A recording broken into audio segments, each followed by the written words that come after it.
Hi Gabriel, Hi, Michel. how are things? Okay. So, welcome today to our English lesson, and you're going to tell our students about your experience in China. Okay. Mi raccomando, parla piano per I nostri allievi. Bene. Please. Okay. Well, my name is Gabriel, and I have been living in Beijing, in China, for 2 years. I got a scholarship to study in a Chinese university to get a master.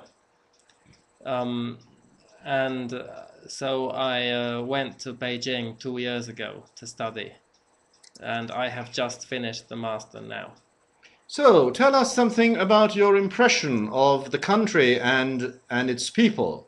Well, I must say that personally, my impression of China is quite positive, because I found that most Chinese people are quite friendly with foreigners and very helpful. Um, and I love Chinese food, and the country is very safe, at least Beijing in any case. The only perhaps negative side has been the weather.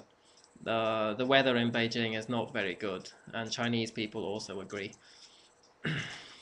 I know that you have traveled a lot in China. Yes. You've been all over the place. Is there any particular place that has sort of left an important, has made, let's say, a deep impression on you?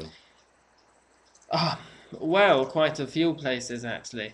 But I would say that the place which has left the most impression on me, apart from Beijing, of course, was a little village I visited in the province of Guizhou in southwestern China, just because it was such an incredibly isolated and remote place. And I spent a night there. And yeah, I'd never had the feeling of being so out of the world before. I was totally in the middle of the mountains. There was no public transport to get there. It was just a tiny little village, just one little shop. So yeah, it was quite an experience. Ottimo. Can you give our students, let's say, a little insight into the sounds of the Chinese language? Say something in Chinese for us. Well, first of all, I should say that my Chinese is still not very good. So I am certainly not qualified as a teacher of Chinese. However, I can say something if you like. Well, un Um, saluto ai nostri allievi in cinese. 大家好，我是吉祥。嗯，我的中文还不太好。Um, okay. Thanks. And what does that mean? It means hello everyone. My name is Ji Xiang. That's my Chinese name. My Chinese still isn't very good. Gabriel, can you tell us why the Chinese always choose names that have a particular meaning and not, let's say, their system of naming people isn't exactly the same as ours, is it? No. Yeah, well, let's say that most Chinese people have a name and surname made up of 3 syllables, 3 characters. The first character or syllable is the surname, and the next two are the name. Although some people just have one syllable for the surname and one for the name. And yeah, the of course, Chinese names always automatically mean something because they're made up of Chinese characters, and every character has a meaning as well as a sound. So Chinese parents try to look for a name which has a nice meaning for their children.